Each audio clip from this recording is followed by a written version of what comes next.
everyone आजिर ए video रे आमे discussion करबा को जाउचंती PGT recruitment regarding PGT recruitment रे परिस्थिति कौन अछि आ केबे पुनी फ्रेश वैकेंसी आमे वे तो देखि पारंती बा एडवर्टाइजमेंट देखि पारंती ए विषय रे आज आमे डिस्कशन करबा ता सहित हमर ओपीएससी पीजीटी रो जो परिस्थिति केबे परीक्षा आइतला कौन एबे सुधा भी रिटन रिजल्ट बाहरी नहीं आ बड़ धरण रे को अवहेला करा जाउची हम ए विषय मध्ये देखिबा एसएसबी पीजीटी रो जो अपकमिंग वैकेंसी विषय किछि अपडेट वर्तमान देखिया को मिलु नाही कारण एथिरे भी बहुत सारे पोस्ट फांका पड़ी से जिनस को नजर भी दिया जाउ नाही ओके एनईपी तो लागू हैला किंतु ये सब जिनस को काई ना काई नजर दिया जाउनी ए विषय मध्ये हम आज वीडियो रे डिस्कशन करबा देखंतु परिस्थिति कोन ना एठी आपनकर ओपीएससी पीजीटी को नजर माने देखंतु भलसे ओपीएससी पीजीटी आपनकर जो एडवर्टाइजमेंट हेतला केवल अवहेला होत देखि परथबे 23/12/2023 रे ये पुनी बहुत लेट 2-3 वर्ष पूर्व आसीबार थिला 3 वर्ष कि 4 वर्ष पूर्व आसीबार थिला किंतु आना जाय नथिला रही रही कि लास्ट मझिरे गुटे फेज कोन छोटोटे बाहर थिला सेटा पुनी बिना परीक्षा रे ता परे परे पुनी कोन हला ना एडवर्टाइजमेंट आसीला रिटेन टेस्ट है के 15/9 रे बहुत लेट पर रिटेन टेस्ट कंडक्ट करा गला इलेक्शन भी मझे थिला इलेक्शन सरीबा परे भी टाइम नहीं थिले 15/9 रे माने होची आपनकर रिटेन टेस्ट कंडक्ट तापर पुनी 15 दिन पर तार जो पेपर 2 एमती किछि जो डेटा डेट रे ताको कंडक्ट करले पुनी किछि सब्जेक्ट माने एमती कैंसिल हेतिला पुनी ताको रखि कि पुनी पछरे मध्य परीक्षा करथिले 19 एकरे ये माने किछि भी होची तरे आउट ऑफ क्वेश्चन सिलेबस रो बहुत सारे क्वेश्चन आसीतला कहा को क्वेश्चन बनेया को देले मनो इच्छा क्वेश्चन फ्रेम हैला गुटे सब्जेक्ट रे बहुत सारे क्वेश्चन आउट ऑफ सिलेबस नचेत भूल भी थिला ये बड़ी परिस्थिति थिला माने यो होची हम रिक्रुटमेंट सिस्टम तो एको आपण जने पढ़ी थिले भी ता परीक्षा दरकार पहिले खराब हे जिवो माने भल से जदी भी प्रिपरेशन करथियो दरकार पहिले से खराब करी पळे आसीबो कारण गुटे गुटे सब्जेक्ट रे ए भली कोइ परिया 20-25 हम गुटे कॉमर्स सब्जेक्ट रे तो गुटे पेपर रे पाखा पाखे 20-25 कि 30 कोन हबो एमती आपनकर आउट ऑफ सिलेबस रो मध्ये थिला क्वेश्चन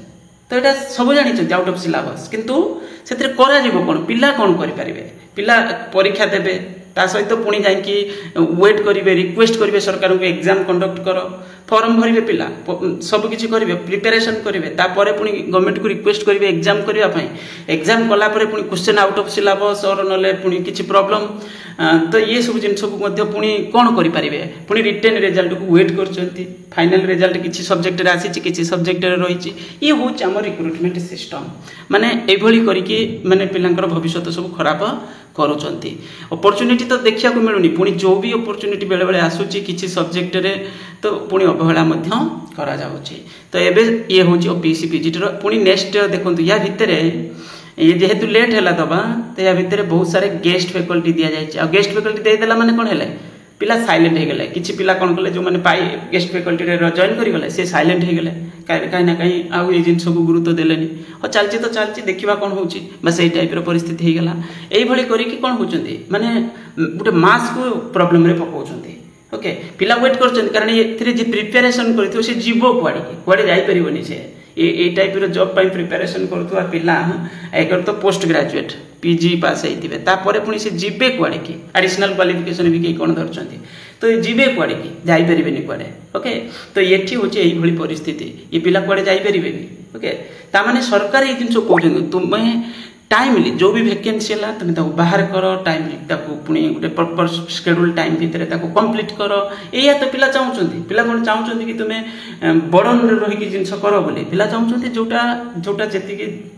नॉर्मल जोटा सिचुएशन जो भली वैकेंसी हला तुमे अपग्रेड कलो स्कूल को तुमे अपग्रेड स्कूल जानिछ तो वैकेंसी आवश्यक पड़िबो तुमे बाहर करिवनी कोन पाई पोस्ट तो पोस्ट बाहर करो एडवर्टाइजमेंट करो नहीं तापर एसएसबी पीजीटी रे मध्ये सेही बळी एसएसबी पीजीटी रे बहुत बड़ वैकेंसी सेतिरे पड़ी कि रहिछि आमे जदी देखिबा एसएसबी पीजीटी रे आपनकर मात्र 1543 पोस्ट एडवर्टाइजमेंट हेछि एबे सुधा आ सेतिरु मात्र होछि 1300 केते पोस्ट फिल अप हेछि ओके ता बहुत बड़ वैकेंसी चिंता करंतु 225 प्लस हायर सेकेंडरी स्कूल होछि ऑन ए जो एडेड हायर सेकेंडरी कैटेगरी रे अछि तो पाखा पाखी मु कहूछि तो एथिरे आपनकर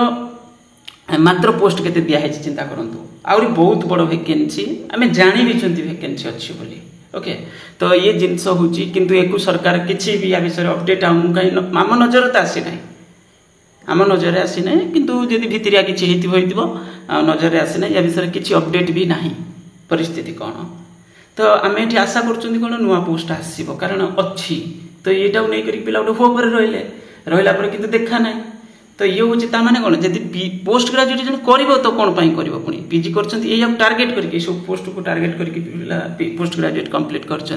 तो तेणुक सरकार एप्रति सचेतनता आने दरकार आउ पोस्ट फिलअप करवा दरकार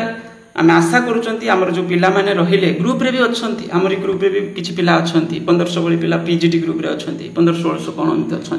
किंतु पिला इनिशिएटिव ना कारण भर 2000-3000 पिला कौन करे साइलेंट रही गले कौन ना गेस्ट फैकल्टी आम अच्छु आउ बाकी पिला भी से कौटी कोचिंग क्लास ये कर सी भी माने प्रायतः नीरव अन्य किए कौन कर आम कौन कर बस ट्विटर रे पोस्ट करने को पिला टाइम ना ओके तांको शेयर कला परे पोस्ट करके निजे फ्रेम करके भी शेयर कला परे भी तांको करूनी निजे तो पोस्ट करवा निजे फ्रेम करवा निजे पोस्ट करवा सेटी काम तो अलग पोस्ट कला परे भी रिपोस्ट करने पिलांक पाखे टाइम ना किंबा अवहेला तो ये सब जिन देखा मिलूँ या द्वारा कौन हो पिला हैरान होती तो ये जिनस आम डिस्कसन कर मुख्य कारण हूँ कौन